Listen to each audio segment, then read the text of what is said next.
घरातील साहित्यातच मसाला बनवून हे इन्स्टंटवालं चटपटीत लोणचं तुम्ही एकदा खाऊन बघाल ना, जोवर आंब्याचा सीझन संपत नाही तोवर हे असंच लोणचं बनवून खाल. खूप म्हणजे खूपच मस्त लागतं. तसेच हे मिरची आणि कैरीपासून बनवलेलं लोणचं तुम्ही फ्रीजच्या बाहेर 1 ते 1.5 महिना स्टोअर करून ठेवू शकता आणि फ्रीजमध्ये तर हे 3 ते 4 महिने आरामात टिकतं. आणि महत्त्वाचं म्हणजे हे फक्त 5च मिनिटात तयार होतं. तर मिरची आणि कैरीचं लोणचं बनवण्यासाठी मी 2 कैऱ्या घेतलेल्या आहे, 30 ते 35 लसणाच्या पाकळ्या घेतलेल्या आहे, 15 ते 20 कमी तिखटवाल्या मिरच्या घेतलेल्या आहे आणि 2 अशा मोठ्या मिरच्या घेतलेल्या आहे. आता ह्या कैऱ्या आपल्याला स्वच्छ धुवून एका कपड्याने पुसून घ्यायच्या आहे. यावरती पाणी राहणार नाही याची काळजी घ्यायची आहे.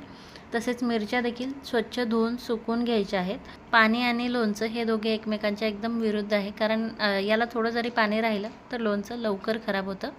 आता मिरच्याचे मी देठ काढून घेते. असे तुम्ही देठ देखील यात घालू शकता, फक्त देठाला पाणी राहणार नाही याची काळजी घ्यायची. या मिरच्या अजिबात तिखट नाही आहे आणि एकदम कोवळ्या कोवळ्या मिरच्या घेतलेल्या आहेत मी. तुम्ही तिखटवाल्या मिरच्या देखील घेऊ शकता. सर्व मिरच्याचे मी असे देठ काढून घेतले. आता ह्या मिरच्या आपल्याला कट करून घ्यायच्या आहे, तर ह्या मी कैचीने अशा कट करून घेते. कैचीने मिरच्या कापायला खूप सोपं जातं. मी आता अशा एका मिरचीचे 2 भाग करते. तुम्ही याला गोल गोल देखील कापू शकता. अशा प्रकारे तुम्हाला आता जशा प्रकारे लोणच्यात मिरच्या आवडतात त्याप्रमाणे तुम्ही ह्या कट करून घेऊ शकता. मिरचीचे 2 भाग केल्यामुळे दोन्ही भागाला छान मसाला लागतो आणि मिरची कमी तिखट लागते. आणि अशा गंडोऱ्या केल्यामुळे मिरचीत मसाला जायला थोडासा वेळ लागतो आणि मिरच्या मुरायला थोडासा वेळ लागतो. तसेच या मिरच्यात तिखट देखील लागतात, त्यामुळे तुम्हाला आता ज्याप्रमाणे मिरच्या आवडतील त्याप्रमाणे तुम्ही कट करून घेऊ शकता. आणि तिखट जमतच नसेल तर यातलं सर्व बी काढून देखील घेऊ शकता. ह्या मोठ्याल्या मिरच्या थोड्याशा तिखट होत्या, त्यामुळे यातले बिया मी काढून घेतले आणि ह्या दोन्ही मिरच्या अशा प्रकारे कट करून घेतलेल्या आहेत. मिरच्या आता कट करून झाल्या की हा लसूण आपल्याला ठेचून घ्यायचा आहे. अगोदर लसूण असा ठेचून घेतल्यामुळे लसणाचा अर्क छान तेलात उतरतो आणि मग ते तेल लोणच्यात घातलं की लोणच्याला एक वेगळी छान चटपटीत टेस्ट येते. त्यामुळे लसूण असा ठेचून घ्यायचा आहे आणि त्यानंतर आता एकदम असा बारीक बारीक कट करून घ्यायचा आहे. अशा प्रकारे व्हिडिओत तुम्ही पाहू शकाल.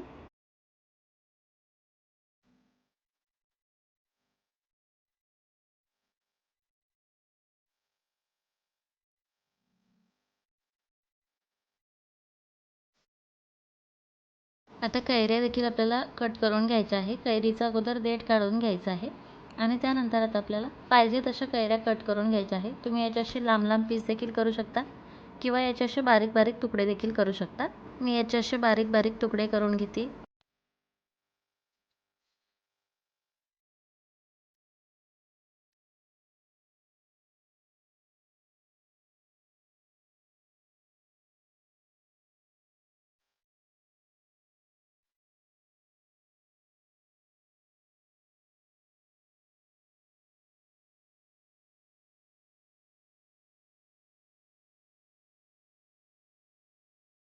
दोन्हीही कैऱ्या मी कट करून घेतलेल्या आहे.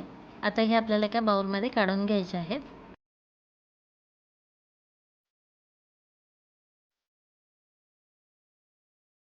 मिरची देखील आपल्याला यात काढून घ्यायची आहे. यात आता आपल्याला पाऊण चमचा हळद घालायची आहे, 2 चमचे लाल तिखट घालायचं आहे. लोणच्याला छान रंग येण्यासाठी काश्मीरी लाल मिरची पावडर देखील घालायची आहे. माझे दोन्ही मिक्स मिरची पावडर आहे, त्यामुळे मी 2 चमचे घातलेला आहे. तुम्ही सेपरेट देखील मिरची पावडर यात घालू शकता. तसेच आपल्याला 1.5 ते 2 चमचा मीठ देखील यात घालायचं आहे. मीठ थोडंसं जास्तच घालायचं आहे आणि हे आता सर्व व्यवस्थित मिक्स करून घ्यायचं आहे. अशा प्रकारे हे आता आपण थोड्या वेळ साईडला ठेवूयात आणि याचा मसाला तयार करून घेऊयात. मसाल्याच्या डब्यातल्या छोट्या चमच्यानेच मी 2 चमचे बडीशोप घेतलेले आहे, पाऊण चमचा मोहरी घेतलेली आहे, 1 चमचा जिरे घेतलेले आहे आणि अर्धा चमचा मेथी घेतलेली आहे. मेथी थोडीशी कमी घालायची आहे, जास्त घालायची नाही आहे. यात आपल्याला हलकंसं भाजून घ्यायचं आहे.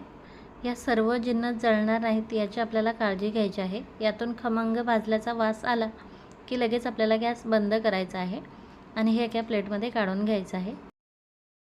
आणि हे थंड झालं की आपल्याला याची जाडसर पावडर करून घ्यायची आहे. एकदम बारीक पावडर करायची नाही आहे, अशा प्रकारे याची जाडसर पावडर करायची आहे. हे आता आपण थोड्या वेळ साईडला ठेवूयात आणि आपली पुढची प्रोसेस पाहूया. इकडे आपल्या कैरी आणि मिरचीला छान पाणी सुटलेलं आहे, तुम्ही पाहू शकाल. आता यावर घालण्यासाठी आपल्याला तेल गरम करून घ्यायचं आहे. तर एका फोडणीच्या पॅनमध्ये मी 3 ते 4 पळ्या तेल गरम करायला ठेवलेलं आहे. तेल छान गरम झालं की आपल्याला 1 चमचा मोहरी यात घालायची आहे। मोहरी व्यवस्थित तडतडून घ्यायची आहे आणि मोहरी व्यवस्थित तडतडली की लगेच बारीक कट केलेला लसूण यात घालायचा आहे। आता लसूण आपल्याला छान सोनेरी कलरचा होईस्तोवर तेलामध्ये तळून घ्यायचा आहे। अर्धा चमचा जिरे देखील घालते मी। जिरे देखील आपल्याला व्यवस्थित तळून घ्यायचे आहे। आता जिरे तेलात व्यवस्थित तळले गेले आणि लसणाला असा हलकासा सोनेरी कलर यायला सुरुवात झाली की आपल्याला छोट्या चमच्याने पाऊण चमचा हिंग यात घालायचा आहे। हिंग देखील तेलात व्यवस्थित तळून घ्यायचं आहे आणि आता गॅस बंद करायचा आहे। त्यानंतर आपल्याला यात 1 चमचा धने पावडर घालायची आहे आणि आपण जो मसाला तयार केला आहे तो सर्व मसाला यात घालायचा आहे। तेलामध्ये हा व्यवस्थित मिक्स करून घ्यायचा आहे। गॅसची फ्लेम बंदच आहे, तुम्ही पाहू शकाल।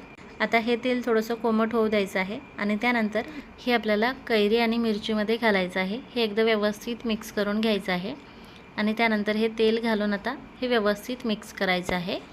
लसूण असा तळून घातल्यामुळे खूप छान टेस्टी लोणचं तयार होतं। तुम्ही एकदा या प्रकारे लोणचं करून पहा, खूप आवडेल तुम्हाला। हे मी आता व्यवस्थित मिक्स करून घेते।